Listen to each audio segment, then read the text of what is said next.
Olá pessoal, estamos dando continuidade, estamos gravando alguns vídeos para atualizar nossa interação com os internautas, e nesta série de vídeos que nós estamos gravando, são vários pedidos, e neste vídeo especificamente nós vamos tratar um pouco sobre o casamento, sobre o matrimônio, né?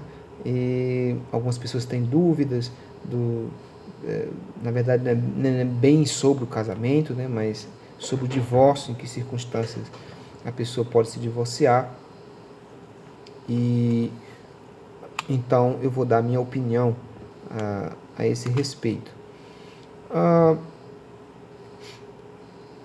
tradição cristã, ela é muito clara a respeito do casamento, a respeito daquilo que a igreja entende por casamento, pautada, obviamente, nas escrituras, e quando que o casamento se dá e quando que ele pode ser desfeito, quando que eu posso contrair novas núpcias, etc. Claro que o século XXI, o século XX, o século XIX, né, para cá, esses últimos 2 séculos, muitas novidades bateram a porta da igreja, e a igreja, infelizmente, quando eu digo igreja, não estou me referindo à totalidade, mas eu estou me referindo ao cristianismo como um todo. A tendência é ela ir flexibilizando acerca de coisas que não se deve flexibilizar. Aliás, antes de nós prosseguirmos, é bom que você saiba o que é doutrina, o que é algo que não se pode mudar, independente da cultura, independente da época, e o que é flexível, o que a igreja pode flexibilizar. Por exemplo, a Bíblia não fala em namoro, né? A Bíblia fala somente em casamento e divórcio. Não fala em namoro. Nem mesmo noivado.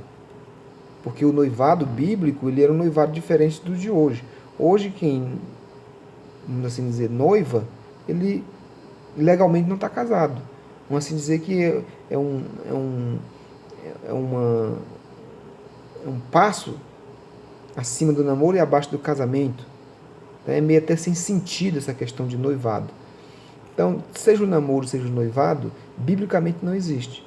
O que a Bíblia fala, que é parecido com o noivado nosso, era o contrato de casamento. Então, as duas famílias, né, do rapaz e da moça, entravam em acordo que seus filhos deveriam se casar, e eles assinavam um documento. Então, um acordo, um contrato. A partir dali, embora eles ainda não estivessem morando juntos, não fossem casados de união de corpos, mas já eram legalmente casados, inclusive para divisão de bens, etc. Basta você observar o caso entre José e Maria, os pais humanos de Jesus, que ainda não moravam juntos no primeiro momento, mas já eram considerados casados. Esse seria mais ou menos parecido com o nosso noivado, que no nosso caso não tem valor jurídico. Então, nem o namoro nem o casamento, em tese, né, escrituristicamente falando, não é nem em tese, ele não existe nas escrituras. Eles não existem nas escrituras. Só existe o casamento e segundas núpcias dentro das cláusulas, levando-se em consideração as cláusulas de exceção que nós falaremos daqui a pouco. Muito bem. Entretanto, como isto é um costume aparentemente bom, dadas as novas circunstâncias sociais onde a igreja está, a igreja aceita, desde que, obviamente, nesse namoro, nesse noivado, não haja comunhão de corpos, não haja a relação sexual. Então estão se conhecendo e tal, a igreja entendeu que isso pode ser bom, para que os dois se conheçam melhor, eles com todas aquelas restrições, vigilância, etc. Beleza. A igreja flexibiliza, porque não tem sexo. Embora não esteja nas escrituras. Então isto não é doutrina. Agora o casamento, este é doutrina. Divórcio e segundo casamento, doutrina. Então isso não altera se no século I, se no século V, se no século XX, se no nosso século XXI, nos séculos vindouros. Pode durar 10 mil anos, se Jesus não voltar até lá. Mas não muda. Você está entendendo? Então o que nós temos sobre o casamento? O que é o casamento?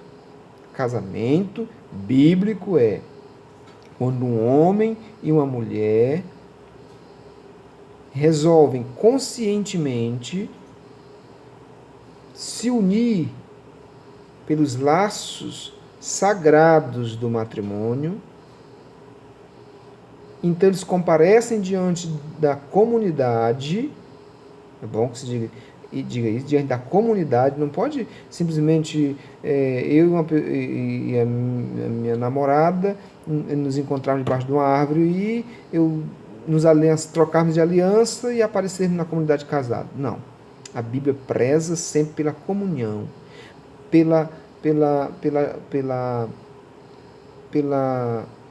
pelo compromisso com o núcleo comunitário onde eu vivo. Então eu preciso ter o apoio, né?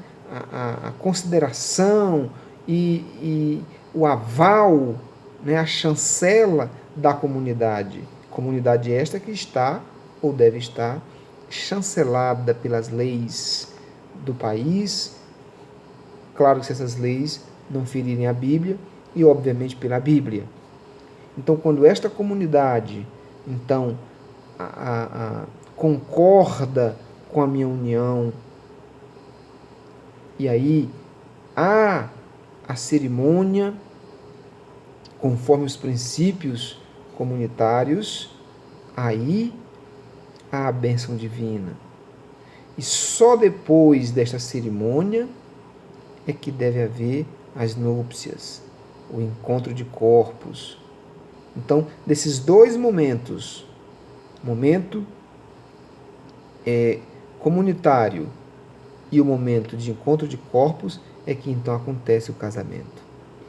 Isto é casamento, que no nosso caso, no Brasil, se dá ou diante das autoridades, de um juiz, que até então a nossa lei ainda está de acordo com as Escrituras, ou diante da igreja, que é a comunidade, amparado, respaldado pela lei.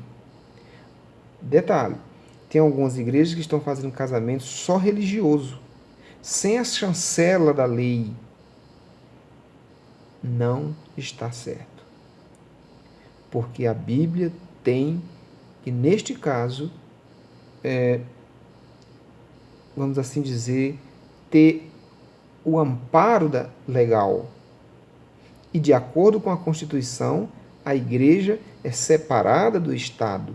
Portanto, a igreja não tem autoridade, um documento da igreja, só da igreja, não dá direito legal, né? Não reconhece aquele casamento diante da sociedade. Por isso, o casamento só na igreja não é casamento. Ou a pessoa casa na igreja, casamento religioso, com efeito civil, ou então ela casa no civil, né? E faz a cerimônia na igreja, ou tem o reconhecimento posterior da comunidade. Aí se deu o casamento. Fora disso, não houve casamento. Este é o primeiro ponto. O segundo ponto é quanto a um segundo casamento, segundas núpcias. Quando que eu posso? A Bíblia não deixa nenhuma dúvida a esse respeito. Eu só posso me casar uma segunda vez, atenção, somente se o meu cônjuge cometer adultério e ainda assim tem que se pensar no perdão. Você vê como o casamento é tão sério que Jesus ainda apela para o perdão. Sincero, né? Mas vamos lá. Somente em caso de adultério, Jesus é muito claro, Mateus capítulo 5 e Mateus 19. E, obviamente, no caso de viuvez. E uma terceira possibilidade que é discutível, que é no caso do abandono do lar.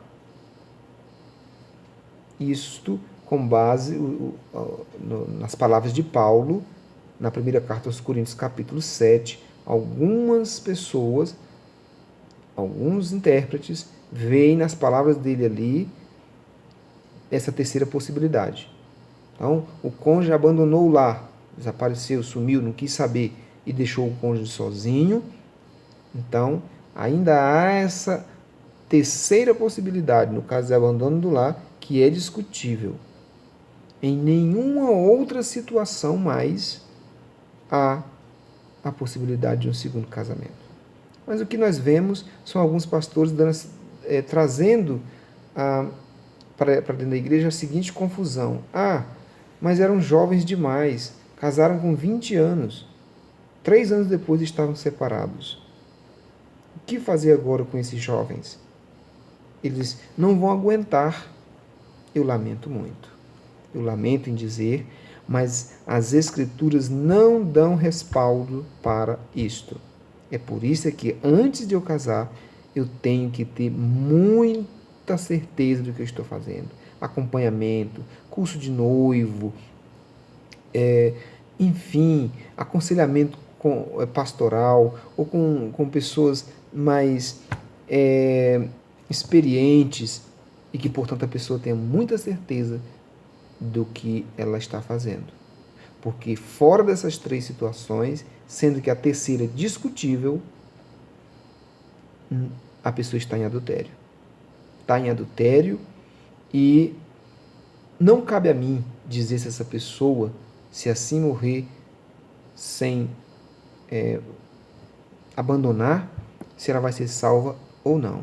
Isso não cabe a mim. Lidar com salvação de ninguém, dizer se a pessoa vai ser salva ou não. A mim cabe dizer o que diz as Escrituras. Explicar o que dizem as Escrituras. E elas são taxativas. Deus odeia o divórcio e somente nesses 2 casos, o terceiro sendo discutível, é que Deus autoriza o divórcio. Tá certo? Mas se você tiver mais dúvidas a esse respeito, a gente também pode conversar por e-mail, por WhatsApp ou mesmo aqui embaixo no vídeo. Tá certo? Espero ter te ajudado. Temos material também a esse respeito, se você quiser, sobre a família, né? É uma apostila sobre a família que traz todos esses aspectos sobre o casamento, papel da mulher, papel dos filhos, sobre divórcio, novo casamento, com mais detalhes, mostrando para você os versículos bíblicos. Não seja enganado por pastores que querem apenas ver igreja cheia, que querem massagear o seu ego. Escritura é escritura. Palavra do homem é palavra do homem. Tá certo? Espero ter te ajudado. Esta é a minha opinião sobre casamento e divórcio. Que Deus te abençoe.